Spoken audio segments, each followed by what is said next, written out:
देश में कोरोना के मामलों में इजाफे के बाद कई राज्यों ने कोविड-19 की वृद्धि की जांच के लिए नए प्रतिबंध लगाए और प्रधानमंत्री नरेंद्र मोदी ने रविवार को एक उच्च स्तरीय बैठक में स्थिति की समीक्षा की, क्योंकि 1,79,723 नए संक्रमणों के साथ भारत में वृद्धि जारी है। महाराष्ट्र, कर्नाटक, उत्तर प्रदेश, हरियाणा, राजस्थान, हिमाचल प्रदेश और दिल्ली सहित अधिकांश राज्यों और केंद्र शासित प्रदेशों ने तीसरी लहर के मद्देनजर रात के कर्फ्यू और अन्य कोविड-19 प्रतिबंधों की घोषणा पहले ही कर दी है।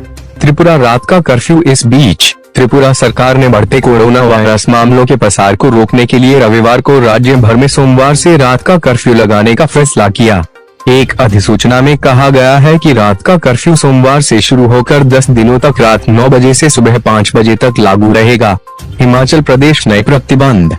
हिमाचल प्रदेश सरकार ने रविवार को 24 जनवरी तक सामाजिक और धार्मिक कार्यों पर प्रतिबंध लगा दिया।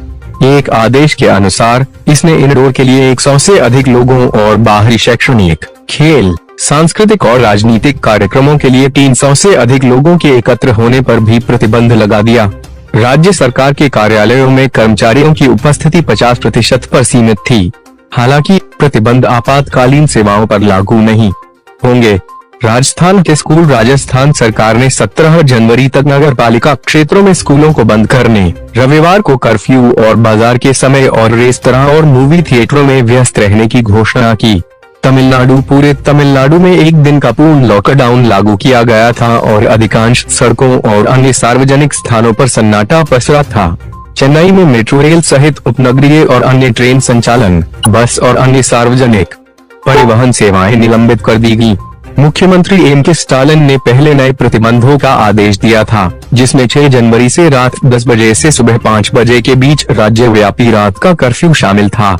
पुडुचेरी के स्कूल। पुडुचेरी सरकार ने यह भी घोषणा की कि कक्षा 1 से 9 तक के छात्रों के लिए ऑफलाइन कक्षाएं संचालित करने वाले सभी स्कूल सोमवार से बंद रहेंगे। महाराष्ट्र रात का कर्फ्यू। महाराष्ट्र के स्वास्थ्य मंत्री राजेश टोपे ने कहा कि राज्य सरकार धीरे धीरे पूजा स्थलों और शराब की दुकानों सहित अन्य स्थलों पर प्रतिबंध लगाएगी, जो कोरोना वायरस महामारी को नियंत्रित करने के लिए भीड़ को आकर्षित करते हैं।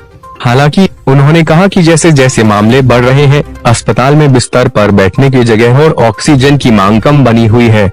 शनिवार को जब महाराष्ट्र में 41,000 से अधिक नए कोविड-19 मामलों की सूचना दी, तो राज्य सरकार ने सुबह 5 बजे से रात 11 बजे तक 5 या अधिक के समूहों में सार्वजनिक रूप से आवाजाही पर प्रतिबंध लगाने का फैसला किया। इसके अलावा आवश्यक सेवाओं को छोड़कर सार्वजनिक रूप से 11 बजे से सुबह 5 बजे तक किसी भी आंदोलन की अनुमति नहीं दी जाएगी।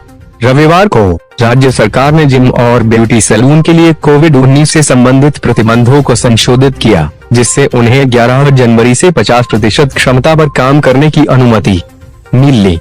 राज्य सरकार ने 15 फरवरी तक स्कूलों और कॉलेजों को बंद करने की घोषणा की है। सरकार ने विवाह और सामाजिक, धार्मिक, सांस्कृतिक या राजनीतिक समारोहों में उपस्थिति को 50 तक सीमित करने का भी फैसला किया था। दिल्ली राष्ट्रीय राजधानी में, जहां वीकेंड कर्फ्यू था, मुख्यमंत्री अरविंद केजरीवाल ने कहा कि अभी तक लॉकडाउन करने की कोई योजना नहीं है और अगर लोग मास्क पहनते हैं तो इसकी कोई आवश्यकता नहीं होगी। उन्होंने कहा, बढ़ते कोविड-19 मामले चिंता का विषय हैं, लेकिन घबराने की जरूरत नहीं है। बहुत कम लोग अस्पताल में भर्ती हो रहे हैं।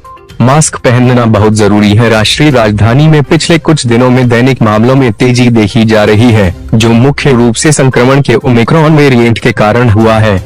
केंद्रीय स्वास्थ्य मंत्रालय के रविवार को सुबह 8 बजे अपडेट किए गए आंकड़ों के अनुसार कुल 1,79,723 नए कोरोना वायरस संक्रमण सामने आए।